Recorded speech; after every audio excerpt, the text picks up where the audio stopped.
Hi everyone, Jonas Cain here with #Positivity. It is April 1st, 2020, the day we affectionately know as April Fool's Day. However, it also marks the first day of National Humor Month and National Stress Awareness Month, which should come as no surprise since it's often said laughter is the best medicine, right? And I know this is true because I've tried it and it's worked. At least it's worked for me. I'm going to suggest to you 3 ways that you can incorporate humor and laughter into your everyday life to be naturally less stressful. Practice number 1 is a simple formula. Tragedy plus time equals humor. The idea is to find something that was unfortunate from your past, and with the gift of time, you're able to find the humor in the situation. Number 2, make connections. The idea is that when we take 2 ideas that really have nothing to do with each other, but we make a connection in some way, that is able to produce humor. For example, one of my favorite jokes is, what's cold and makes people laugh? Ice tickles. Okay, it's not the funniest joke in the world, but we do take these 2 ideas that have nothing to do with each other, but we find a connection. In this case, icicles and tickles sound similar, so we found a way to make a connection that produces, in my opinion, it produced a little chuckle at least. Practice number 3 is to figure out what makes you laugh.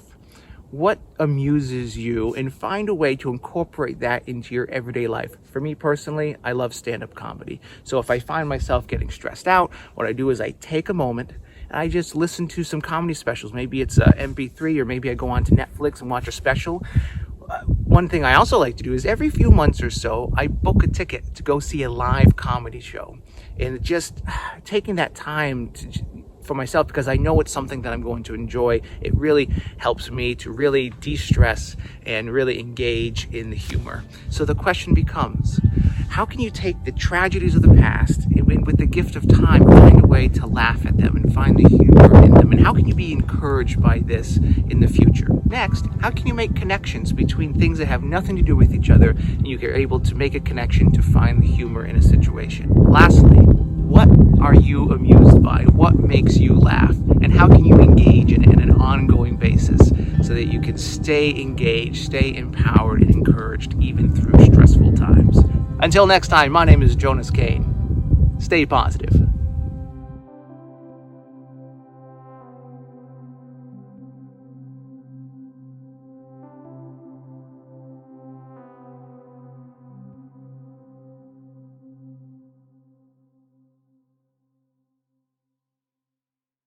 I'm going to share with you an example from my own life that I really haven't told many people because I'm not exactly proud of it. However, it's one way that I was able to try to find humor.